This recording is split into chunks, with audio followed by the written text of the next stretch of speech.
Housing Agency Governing Board. Could we start with a roll call, please? Chair Lurie, Here. Vice Chair Cooley, Here. Commissioner Jung, Here. Commissioner Hill, Here. Commissioner Shear, Here. Commissioner Rowe, Here. Commissioner Jameson. Chair Lurie, you have a quorum. Thank you. Before we proceed with public comment and the rest of the agenda, I'd like to pull agenda item number 3, the resolution 2025-06, tenant-based rental assistance, which I understand separate payments are no longer needed. Do you want to elaborate on that, or is that sufficient? Chair Lurie, that is sufficient. All right. Moving forward, this is a time reserved for public comment. Public comment is limited to non-agendized items and limited to 3 minutes per speaker. Do we have any comment cards? Chair Lurie, we do not. Okay. Then moving forward, could I get a motion to approve the September 25th, 2025 regular meeting minutes? So moved. Second. And a roll call vote? Chair Lurie, Yes? Vice Chair Cooley, Yes. Commissioner Jung, Yes. Commissioner Hill, Yes. Commissioner Shear, Yes. Commissioner Rowe. Yes. All right. Our first agenda item then is a day in the life of a housing inspector, Martin Lara Rice. Did I pronounce your name correctly? Yes, you did. Okay. Sounds good. Good evening, Chair Lori and members of the board. My name is Martin Lara Reyes, and I am an occupancy specialist. I'd like to take you through a day in the life of a housing inspector, a role that is essential to ensuring safe, habitable housing for our community. The primary purpose of a housing choice voucher, HCV home inspector, is to ensure that all housing units meet HUD's Inspire standard. That is the national standard for the physical inspection of real estate. Our job is to make sure every unit is safe and habitable before a tenant moves in. And every year after, we inspect the unit to confirm it meets the standards.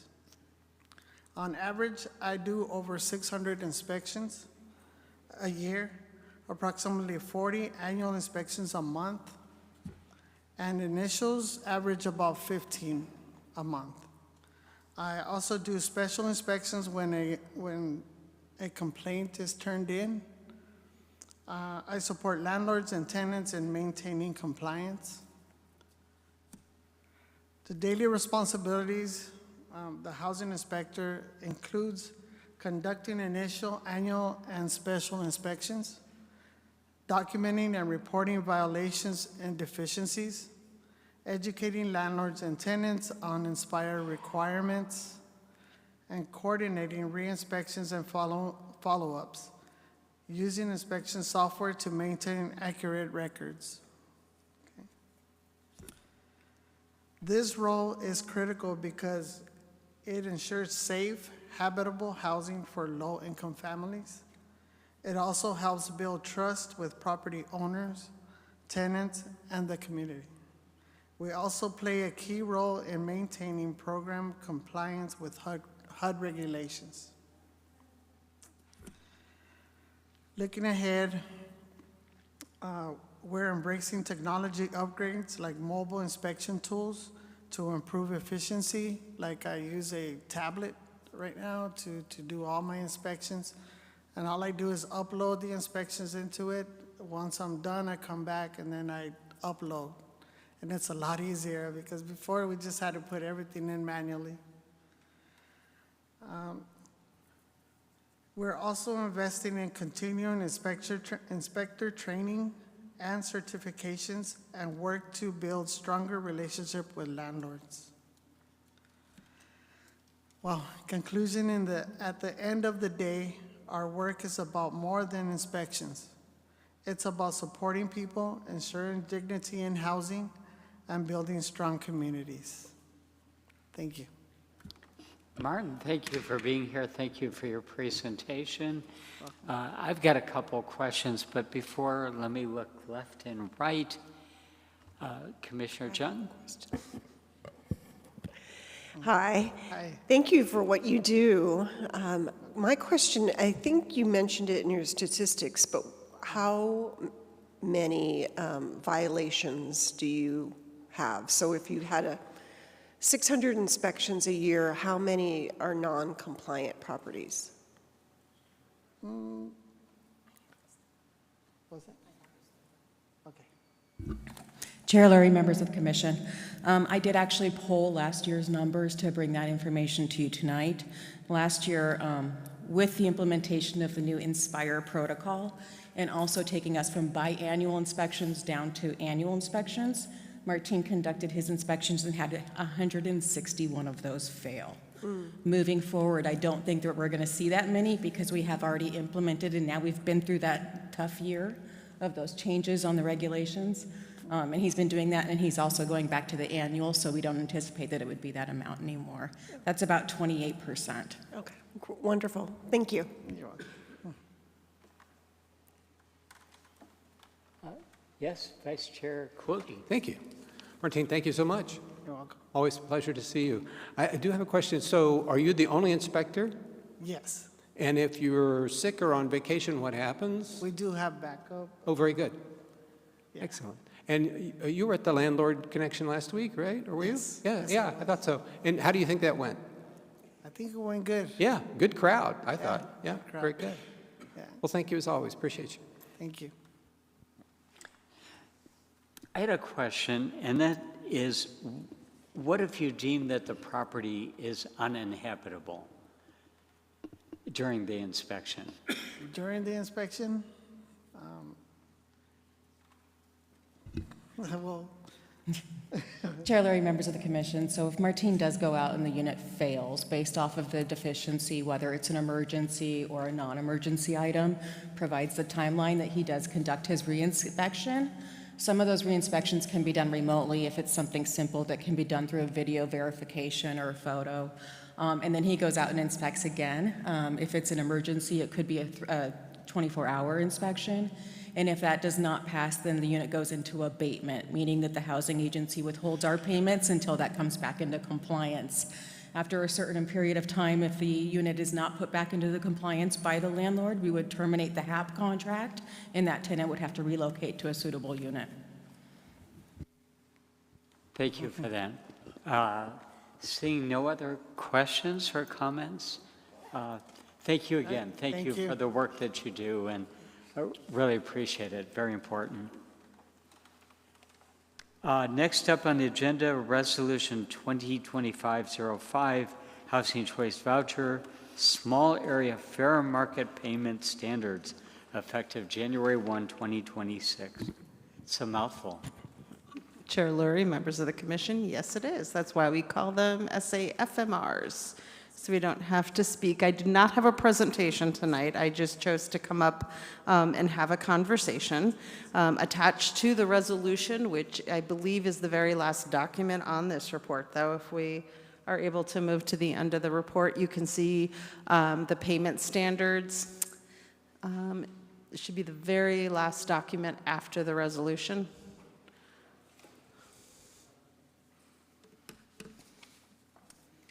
So this year, the Scottsdale Housing Agency, after reviewing numerous items within what we call our two-year tool, our leasing patterns, and our current participants have decided to set the payment standards at 100%. So per federal regulations, a housing choice or a housing agency may set payment standards between 90 and 100% of the small area fair market rent. And so those small area fair market rents, as you see in the handout, I believe you guys have a copy of the resolution in your handouts?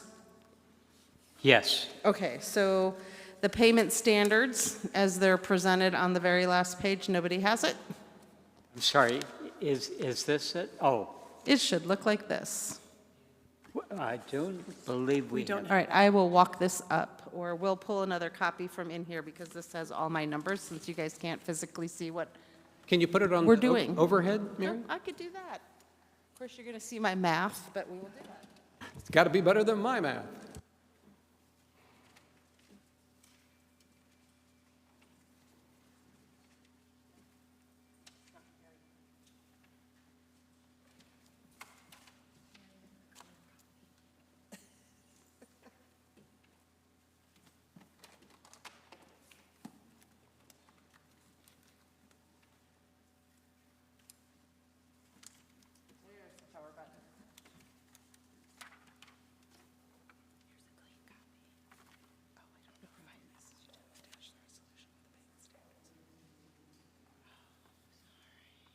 It's not projecting up on the screen.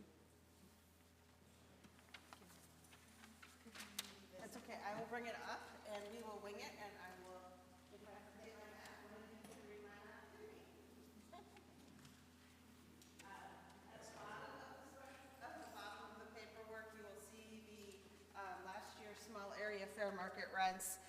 Remember last year, we had a conversation about small area fair market rents. We were encouraged and mandated by Housing and Urban Development to implement them by zip code, as opposed to a payment standard across the valley, so that it was more equivalent to, based on the choice of the neighborhood that the resident who is the voucher holder chooses to reside in. So we currently have 14 zip codes, 85251, 85250, and all the way up. So our payment standards are set based on bedroom size. The paper that's being passed around shows payment standards set to a 4-bedroom. I believe we do have one family that has a 5-bedroom.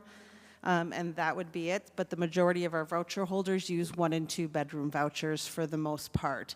The most prominent zip code that our voucher holders are currently residing in is 85251 and 85257. And so I've circled that on the paper so that you can see that. Last year, we set our payment standards at 102% after receiving technical assistance from Housing and Urban Development, as we were working toward what we call doing the housing dance by spending down our money to ensure that we got more money. And I can happily report that we have almost depleted our HUD-held reserves, although that doesn't sound happy, but it is a good thing. Our current HUD-held reserve is approximately $292,000. Last year when I stood before you, it was over $1 million.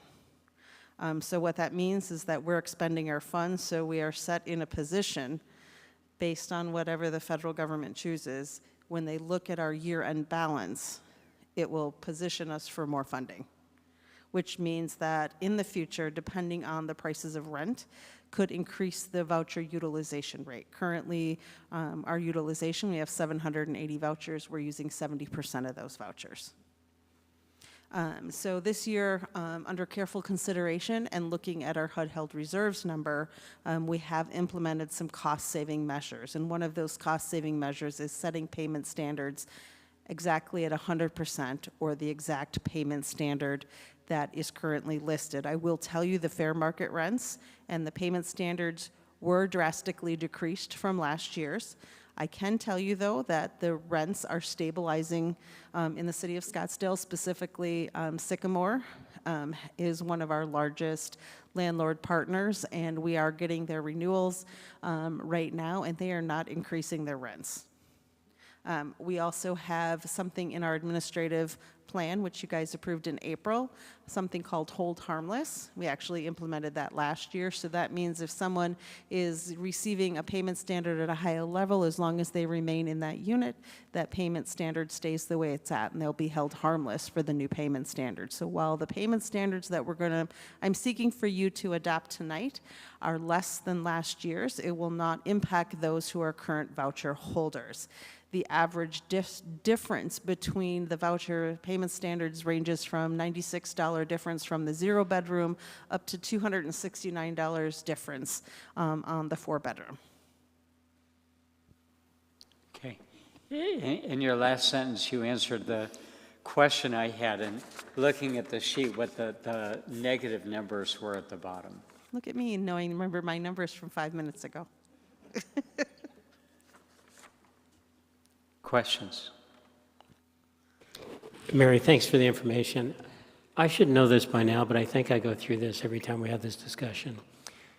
The payment standard represents the maximum subsidy that would be paid out on a unit, or the maximum amount that a tenant would have to pay? The payment standard is the maximum of both. So it is considered gross rent, the rent for the unit plus utilities. So that is considered the gross rent amount. The tenant pays their fair share based on their income, 30%. Sometimes, should they choose to live in a residence higher than the payment standard, they can, as long as it's affordable and does not exceed 40%. So the average per unit cost right now at the City of Scottsdale, and when I say per unit cost, it's the amount of money that the housing agency is contributing, is about $1,300 per unit. The rest of the share is being paid by the tenant. Thank you very much. Very helpful. Yes, Vice Chair Chloe. Thank you, Chair Lurie. Mary, I do love the, what do we call it? The hold harmless. I think that's a grand idea, and I can only presume, as it came up, I think, in the landlord connection, we were talking about if we can just keep the people, you know, in the units, that not only helps them, but helps the landlords as well. So I think it's great that we're able to do that. Chair Lurie, members of the board, that is definitely our mission. I do not want to unhouse anybody. I am happy to report that while the government is shut down, we did receive emails this week from the Financial Management Center, and we've received our disbursements for the full month of November and the full month of December. So through the holidays, those who are Housing Choice Voucher participants will continue to remain housed. Oh, yeah, yes, thank you. It's a silver lining in a dark cloud. Seeing no other questions or comments, could I get a motion to approve Resolution 2025-05? So moved. Second. And a roll call vote, please. Vice Chair Lurie, or no, Chair Lurie. Yes. Vice Chair Cooley, sorry. Yes. Commissioner Jung. Yes. Commissioner Hill. Yes. Commissioner Scheer. Yes. Commissioner Rowe. Yes.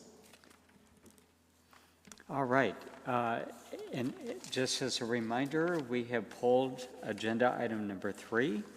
And so this is a point in our Housing Agency Governing Board meeting when we are soliciting future agenda items that anybody wants to hear about. Seeing only silence. Chair Lurie. Yes. I am happy to report that on the November 13th meeting, we will have Rodney Hancock here from Scottsdale IDA to provide a presentation on their mission and how it potentially aligns with a future partnership with the Housing Agency as well as the Housing and Community Assistance Office. Excellent. Thank you. With that, could I get a motion to adjourn? So moved. Seconded. All right. And roll call? Chair Lurie. Yes. Vice Chair Cooley. Yes. Commissioner Jung. Yes. Commissioner Hill. Yes. Commissioner Scheer. Yes. Commissioner Rowe. Yes. We are adjourned for 11 minutes.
Good evening. I'd like to call to order City of Scottsdale Human Services Advisory Commission.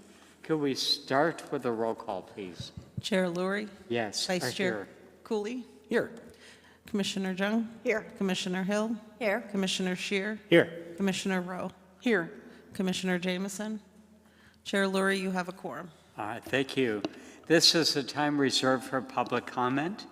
Public comment is limited to non-agendized items and limited to 3 minutes per speaker. Do we have any comment cards? No, we do not. All right. Could I get a motion to approve the October 9, 2025 regular meeting minutes? So moved. Second. And a roll call. Chair Lurie? Yes? Vice Chair Cooley? Yes. Commissioner Jung? Yes. Commissioner Hill? Yes. Commissioner Shear? Yes. Commissioner Rowe? Yes. Thank you. I am pleased and honored to call Sheila Williams up to the podium. I've had the pleasure of knowing Sheila for 9 years. It was really my first foray into human services to come volunteer at the Career Center. So Sheila? Thank you, Chair Lurie. And it has been a great pleasure to work with you also these last 9 years. And members of the commission, thank you so much for having me. I would like to share an update, minor update on our career services, answer any questions you might have. And I'm going to get going here. So first I'd like to share, we do have a very I'm excited, an increase in our career coach team. These are the individuals. You can see Cher Leary is on our list here of one of our seasoned career coaches, and we have a lot of newbies, recently retired professionals from sales, business industry, education, all various industries that are now part of our team, and they're working with our job seekers every week. So it's been a really great addition to have new faces and excited coaches to work with our job seekers. Just as a reminder, we work with job seekers in all areas of really anything that's going to be assisting them in gaining employment. I like to call it like a toolbox. They're going to walk away with a professional resume. We're going to make sure to look at their LinkedIn profile, check in with those interview strategies, and just make sure they're ready to access the job market, which can be tricky. And so these are all of the services that we provide for those individuals. So just some, last year I had a chance to update you, wanted to kind of compare or give you some numbers just to give you some context in the last quarter. We served 114 individuals in job-seeking services. Now this is just unduplicated, so these individuals would be most likely, we would work with them multiple times. And that's amongst our team that we were able to serve.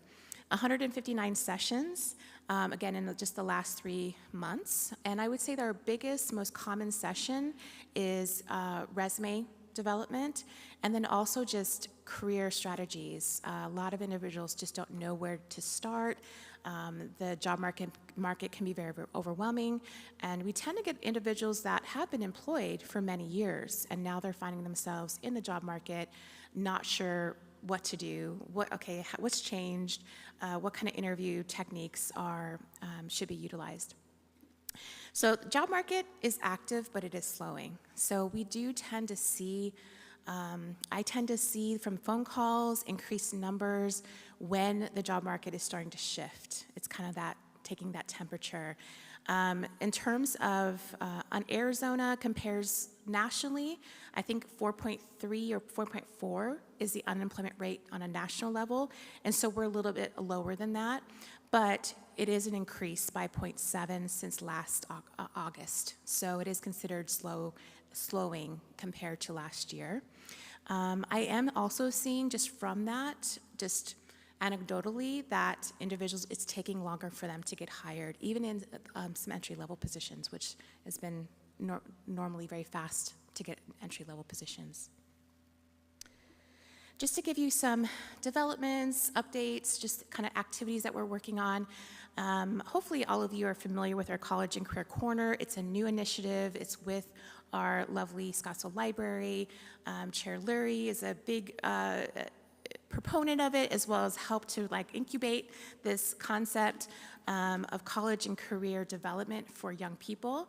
It is housed at the Civic Center Library, and so part of the initiative, Career Services, myself, Chair Lurie, and other SUSD has been part of growing it and trying to make it be something that we can serve our young population, our young community with. So part of that was a collaboration with Scottsdale Unified District. We just had, in collaboration with them, a very large college and career fair. So we had a table there to help promote our teen employment component, which is part of Career Services, obviously to invite people to take a look at the College and Career Corner, which again is at the Civic Center Library, as well as we had over 100 college and career exhibitors, and I believe we hit almost 2,000 attendees. So that would be families and their students. And that's a lot of credit to the district because, you know, this is like something they do every year. So it was nice to be able to collaborate, have it be in the library, and then we got to benefit from all that wonderful community that came out for that event. Teen employment, like I mentioned, is a arm of Career Services, and it's basically the youth version of what we do with adult job seekers. So we work with teens on their resumes, on their interview techniques, the application, and make sure that they understand the applicant tracking systems. So all those pieces that, again, are important for them to gain employment. So we had a table at the College and Career Fair, was able to encounter a lot of different questions and work with or talk to different parents and teenagers on that employment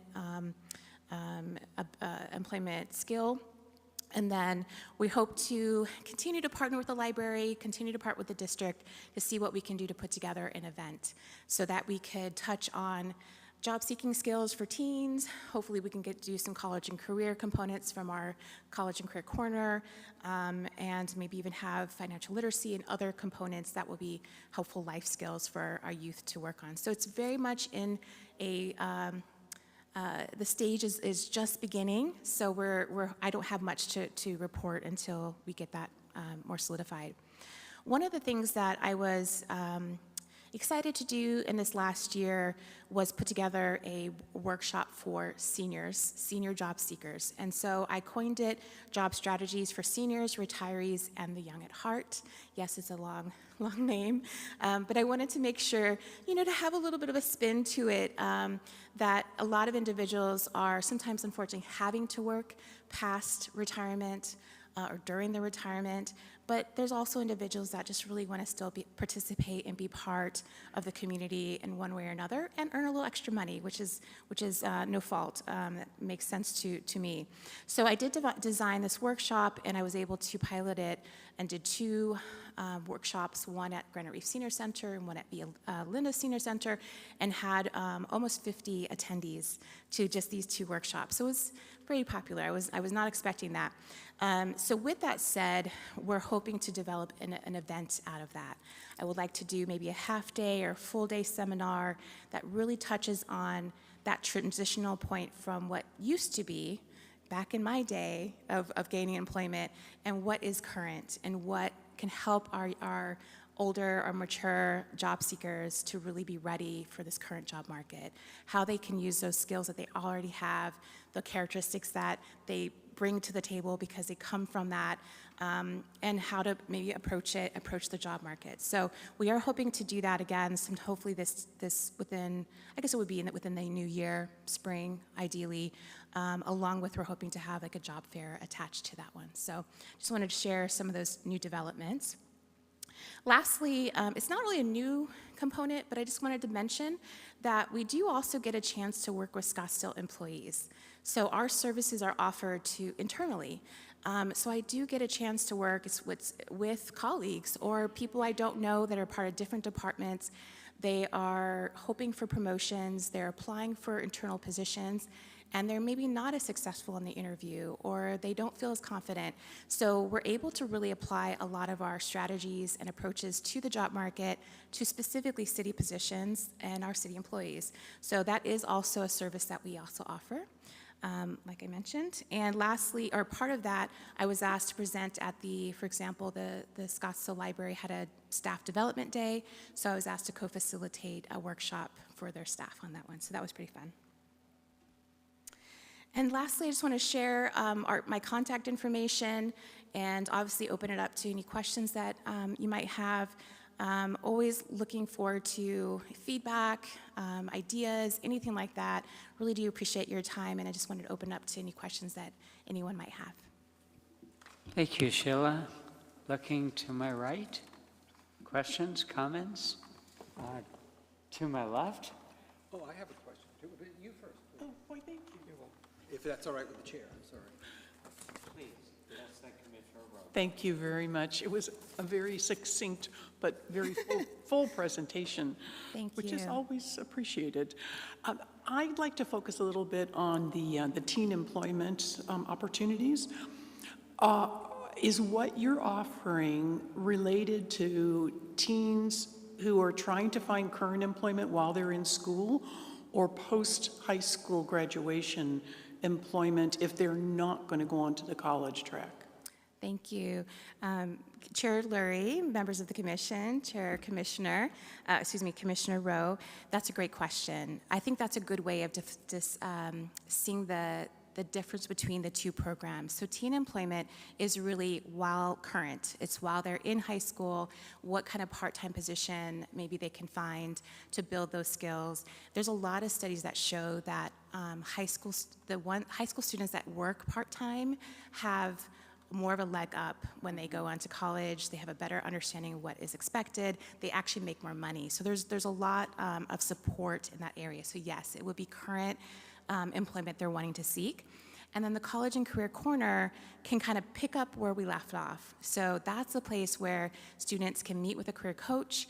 They can look at how to even apply to college, scholarships, all the components of gaining either college access, or potentially maybe they're not wanting to go to college, or they're wanting to pursue a trade or part-time, and then they can work with a coach on that. So that's a really great partnership that we have, that we kind of take them through maybe their high school years, and then they can jump on to the College and Career Corner and get the next step, next chapter. Thank you for that question. So the college track is actually college and vocational training put together? Yes, and that's a great way of putting it. Thank you. Great, Yes, that's the library's program that we're partnered with.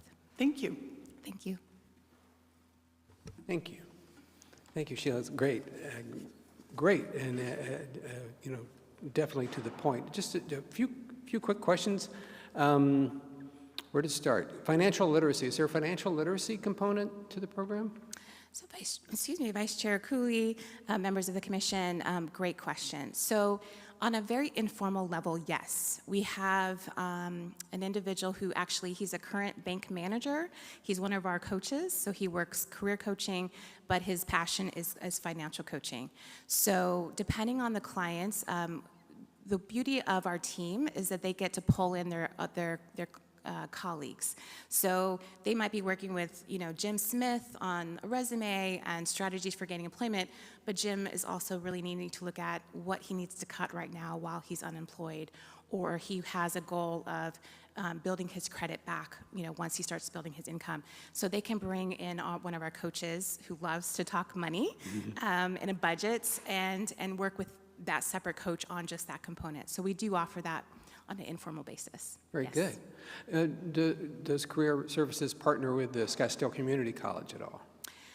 So informally, I would say we do. We've had some really great contacts, courtesy of Chair Lurie, that we've been able to get connected to. Some of the contacts have changed. One did retire recently, but we still have a connection to SEC, and specifically they just opened up their own career center. And so actually some of our volunteers, our coaches have helped to do workshops there and to assist. So yes, we have a great relationship with SEC, but we can always add more. So That's great. Yeah, I know they've got different career tracks. You've got a real estate track, things like that. Yeah. So Yes, absolutely. is it too early to say yet as to whether you are more likely to get more teens or teen adjacent folks attending? Is it? attending. Any of the workshops or the, So I would say the College and Career Fair was a great opportunity for us to do outreach, and so we were able to connect that way. I am seeing an increase of teens. Mostly parents usually are volunteering their child to to connect. I just had a teenager yesterday. But so it's slowly kind of building great relationships now with the schools to bring teen employment in the schools, to do some workshops there. And then I would also say what I'm noticing, maybe they're not super teens, but they're like just barely 20. We're getting a lot of college students that I've never seen before that are just graduated or they're still in school, wanting career services, wanting coaching, wanting all that piece too. So I'm seeing kind of young adults in addition to those teenagers. any partnerships with the Scottsdale Unified School District? New partnerships through this connection point with the College and Career Corner. We've exchanged business cards, and so we're kind of in the middle of planning going into the classroom and teaching some of these subject matters that they're hoping that can be done for their students. So yes. Just two more quick questions. Is there on the, let's see, what did you call it here? Go to Scottsdale and search career services. On the career services page, are there links off-site or on that page to jobs that might be available to some of these folks? You know, Not just city jobs? yeah, that's a really good question. We try to be careful, given that we're city government. It's been a little. We have to be mindful of who we kind of place on Sure. our website. In the past, we've had lists of companies. We don't really do that public facing. If a job seeker does come through, we have a huge list of employer sites and recommended employers that they can get from us. So it's not on our website. And if a potential employer were looking for someone, could they come to you and say, hey, who do you got? Yes, absolutely. We're always looking for those opportunities from employers to partner with us, whether it is just dropping off flyers that we can have in our career center, or even better, they actually want us to refer clients and they can take a look at a resume or pass it on to the recruiter or whatever. Those relationships are so key in us being able to serve our clients. That's great. One last question. I read something recently about businesses ghosting job applicants, and it's been my experience to the reverse. But are any of your folks noticing that Yes. they apply and never hear anything from anyone? I don't think that's a new thing. That's been kind of a phenomenon that at least I hear from our job seekers. Really feeling like, wow, I put my effort in, I put everything in, I thought it was going good. It sounds like they're on a date, and they're basically getting ghosted. Or they were offered an interview, and that person doesn't show up for the interview. Usually it's virtual. So unfortunately, I'm seeing that. It's, again, not very uncommon, but I am definitely hearing about that. And then I do hear, unfortunately, employers on the other end saying, I cannot believe 2 people did not show up for interviews out of my 5 or what have you. So unfortunately, it's both ways. I think everyone's ghosting each other. It's not okay either way. Thank you so much, Sheila. Appreciate thank you your very time. much. Thank you.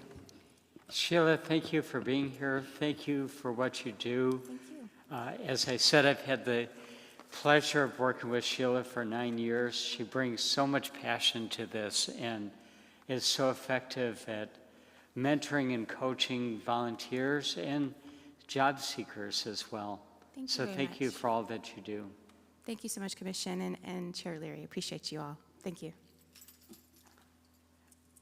Mary Wachowski, you are up to speak about Scottsdale Cares, and then follow that with the director's report.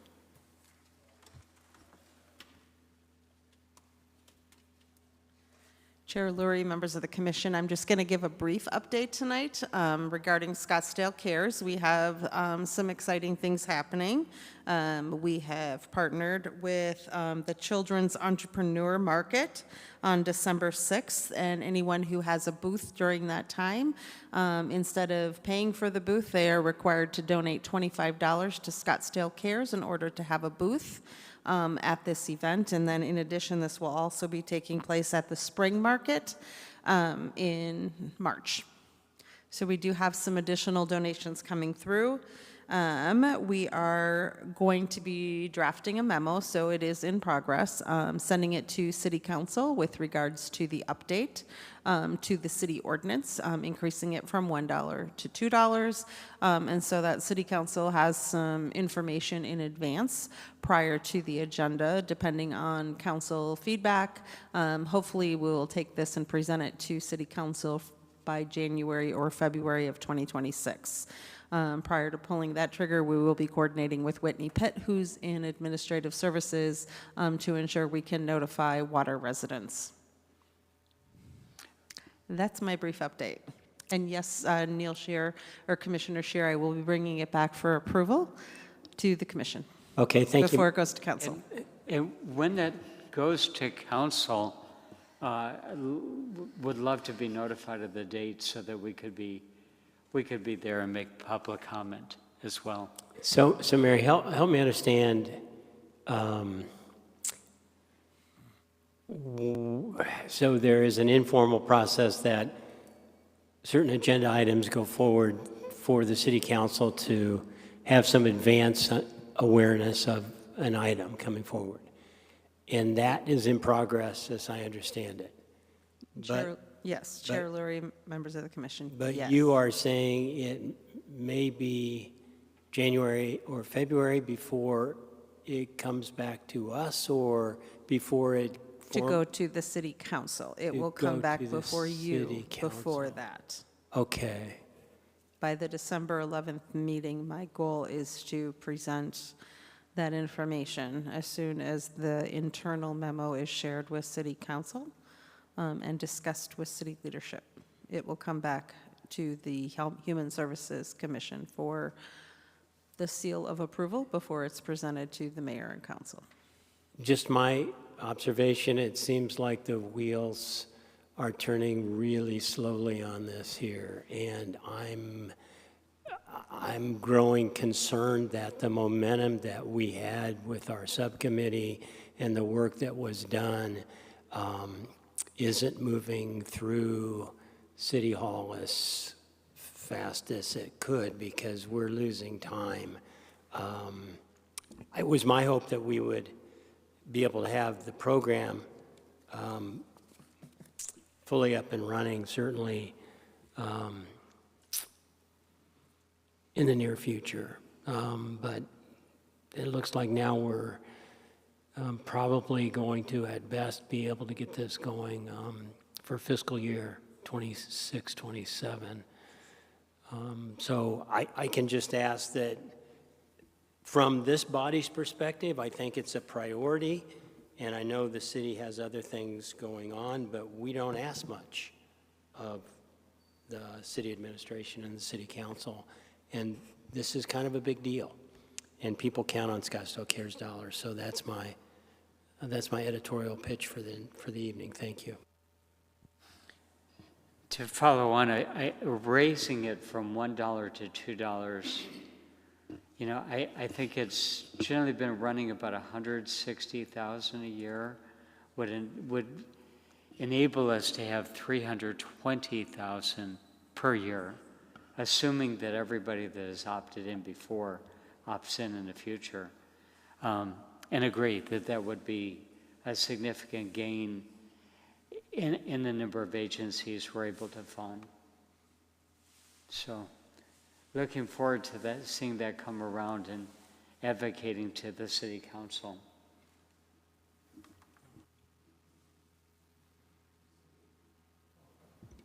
Oh, I just had a question, I'm sorry. So I pay my bill online, and at this point, I don't see how I can add that to it because it just rolls over if I overpay. Is there a way or something that we can do to provide that option online to also? I'm assuming that this plan would be associated with some type of correspondence, communication with residents. I don't know if that plan has been worked out yet. Chair Lurie, members of the commission, was my understanding from our previous meetings that there already was an option to check a box whilst making the payment online. I definitely will follow up with Whitney Pitt and provide an update to you. Okay, maybe there's something I didn't check, but when I overpay, it just rolls over and goes as a credit to my bill. So that's why I asked. I don't know if anybody else is having that problem. That's interesting. Good question. Thank you. She asked my question. Very good. Yeah, I was thinking of a pop-up, something that would grab my attention when I'm doing it. Good point. And I thought it was originally, weren't we trying to tie in with an anniversary of Scottsdale Cares? And that's one of the reasons we were trying to goose it along? Maybe I'm making that up in my head. Sure sounds like a great idea, though. Chair Lurie, members of the commission, we did tie it into the anniversary, which was, I believe, in May of 2025 this year, and we did it through the Bonanza event. Very good. Thank you. Yeah. I feel that communications out to the public, where those funds are used and how they support residents in the community would be vitally important as we roll this out.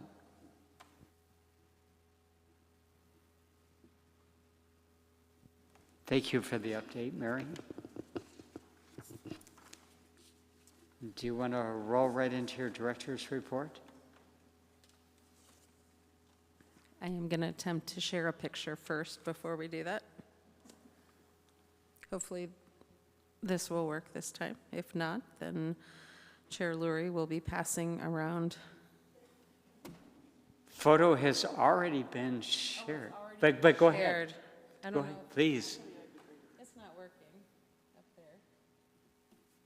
We'll just leave it there, and then I'll remember. And I will announce what's on the photo when we get to the senior centers. So I come to you tonight to talk to you and provide some update with regard to what is going on in our Human Services Department. First up tonight is Youth and Family Services. And you can see that Red Ribbon Week is rolling out next week. Youth and Family Services is partnering with the Scottsdale Police Department resource officers and Scottsdale Unified School District to host activities for student engagement and community involvement all through next week. They held the 3rd annual Mental Health Matters Conference. 37 agencies attended this event with approximately 300 participants. And we are moving forward with the opioid settlement funds, developing a strategic plan. We have focus groups that were scheduled on October 11th. Our next one is on October 29th. And the people that we're currently working with, the consultants, have developed a data brief. And so we're excited to come before you in January with an update with regards to the outcome of that. Now we have the senior centers. So this morning, the majority of Human Services attended the 50th anniversary of Scottsdale Community Partners, and one of our very own staff members was recognized at this event this morning, and he is currently manning the booth. Eugenio Villafane Munoz, I hope I said the name with his accent. I can't do that very well, but he was recognized for his dedication and passion for services as the Civic Participation Award. So we do want to recognize his contributions to the city of Scottsdale. And I also failed to mention that we do have a Human Services Manager's birthday in October, so happy belated birthday to Human Services Manager Christy McDonald from last week. So the senior centers, what do they have going on? Next weekend, November 1st, we have our annual Arts and Crafts Fair from 9 a.m. to 2 p.m. At Granite Reef Senior Center. Please come out and attend. It is a great event. The Memory Lounge is currently taking place. It's an art-based program for individuals and caregivers to middle and moderate memory loss. There was an event held on October 8th, and the last one was held on October 22nd up at Via Linda Senior Center. And the most recent senior trip involved a trip to the Western Spirit Museum and coffee with seniors. Next up, we have Paiute Neighborhood Center, and you heard most of what you heard tonight. I put up over 2,000 attendees at the College and Career Fair, which Sheila presented to us this evening. The Family Resource Center music class and Fun with Math and Science was held there. The Halloween Family Fun is scheduled on October 27th, this coming weekend, in partnership with the library. Actually, that's Monday, now that I think about it, on Monday. So the Family Resource Center will be doing that with the littles. Paiute Neighborhood Center held Science on Wheels programs. And between both days, 92 students attended between kindergarten and 6th grade. Paiute Legal Night was held on September 9th. 15 people attended. And then you can see in the pictures here that Paiute Neighborhood Center on City Hall Selfie Day in August won for the most creative selfie. So up in the left-hand corner, you can see the Paiute Neighborhood staff in between a bagel. And in the bottom right-hand corner, you can see the Paiute Neighborhood staff having pizza with the city manager. So congratulations to Paiute Neighborhood Center for their win and pizza party. Next up, we have Vista del Camino. The food bank, they had 299 students enrolled. We heard a lot about that program this morning at Scottsdale Community Partners. Their social services team, the wait time now for applications to be assigned to a caseworker is between 5 and 10 business days. We do have a Paiute Neighborhood Center caseworker helping to process funding from the Department of Housing, and then we now have a Granite Reef senior caseworker assisting in understanding the community action program. So we are developing cross-training and partnerships among all centers to make sure we are meeting the needs of residents where they're at. Their fall recreation programs, they had Down on the Farm and Fall Craft Night with 45 attendees, and pumpkin creations will be coming soon. And here are some more photos with regards to the food bank, the Healthy Packs. These are volunteers that help with the Healthy Packs, and you can say Councilwoman Dubascus in the bottom, she has provided some volunteer hours, along with Councilwoman Solange Whitehead, who helps with our brown bag. Housing and Community Assistance Office. We held our Landlord Connection event on October 15th, and you can see it was originally scheduled at the Paiute Neighborhood Center, but due to the rains, Building 9 flooded out, so we did switch mode at the last minute and moved it over to Granite Reef Senior Center, and we provided a presentation. We had someone from the Southwest Fair Housing Council come out and provide information to the landlords about fair housing presentation. The presentation that you heard last housing board meeting, we did a day in the life of a housing specialist for the landlords. And then we had Martine and Chad Booker talk about common inspection, fails, and repairs. And then we provided some federal updates. I also passed out a notice with regards to Hallotals at the Community Design Studio coming up. And you can see at the bottom of it, if you're in attendance, donations are encouraged. So the Veterans Advisory Commission has adopted our Veterans Affairs to Supportive Housing participants and are providing them with a Thanksgiving and holiday meal. So please feel free to attend this event and donate to our 15 veterans participants who will receive it. It's in addition to Adopt a Family. And I think last but not least, Proposition 314. I know you guys received an email a couple weeks ago with regards to Proposition 314. This is a voter-approved initiative that was put on the ballot in November of last year, and it became implemented and effective on January 1st of this year. SAVE is a mandatory in the state of Arizona under a voter-approved proposition and must be used by the city before providing any state, local, or federal benefits. State and local benefits are defined in federal law. So that falls under the Personal Responsibility and Right to Work Act that was passed in 1996. However, in July of this year, an executive order changed the definition of public benefits. The state of Arizona, along with other states, are currently challenging the definition of public benefits through the Department of Justice. There are 20 states that they are challenging that legal definition.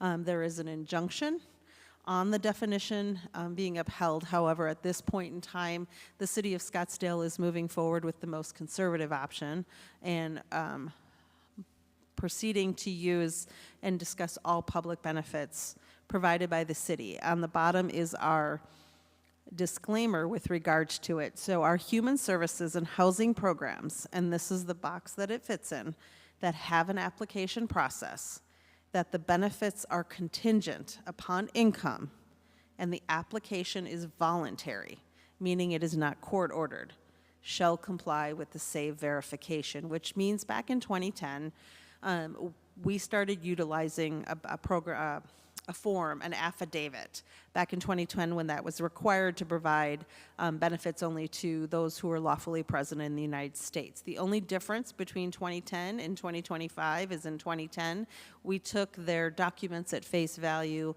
and moved forward with the application.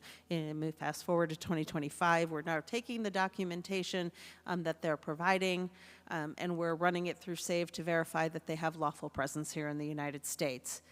If they do not have lawful presence, and what I mean by lawful presence, they do not have a right to work in the United States, then we are mandated to report this to ICE. But they do have the option to voluntarily withdraw their application if they choose not to proceed. How may I answer questions? Neil? Mary, thank you, Mr. Chair. First, a comment.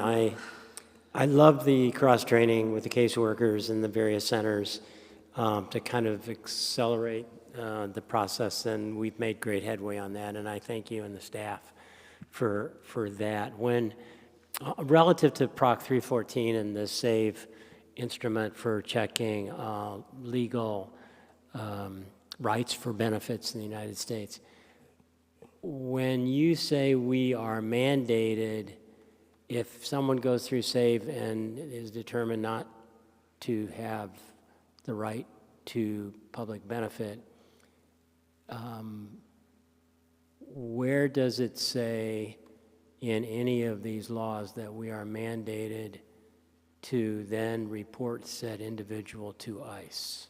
It's on line 11 of the proposition. I can forward it to you. It is a crime not to. It is a misdemeanor if staff is aware after applying, and the key phrase is after the application has been submitted. It is a misdemeanor for us not to report it, and then it's a misdemeanor if the supervisor knows about it and fails to report it. It is a class, I believe, 6 felony for someone to apply for public benefits that does not have lawful presence. Again, we are providing a disclosure up front, and people can voluntarily withdraw. That does not imply that they're not here or lawfully, and we will not proceed. It is only once the application is submitted, and then we run it, and it shows that they're not. That's when we report it. Otherwise, there is no report. Thank you. For my clarification, and I've had conversations with Sheila about this, it does not apply to somebody coming in, for example, to use the Career Center. Presumably, it does not apply to somebody coming to the Homeless Day Relief Program and other services for which there is no application. Is that correct? Chair Lurie, members of the commission, that is absolutely 100% correct. It only applies to programs that require an application. The program services are contingent upon income, and the application is voluntary. Those are the only times it applies. Case management does not apply. Food bank does not apply because we're asking for Scottsdale residency and is not based on income. It's based on residency in the city of Scottsdale. It is based on rent and utility assistance, housing choice voucher.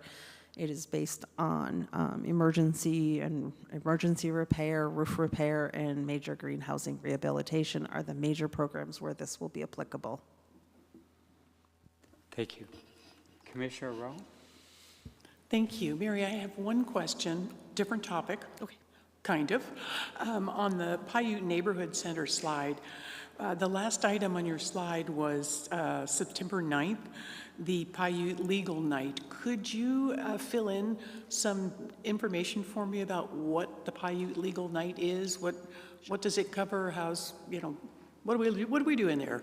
What are we doing there? So, Chair Lurie, members of the commission, that is a great question. So Paiute Neighborhood Center partners with entities, I believe it's the Scottsdale Bar Association, sometimes Community Legal Services.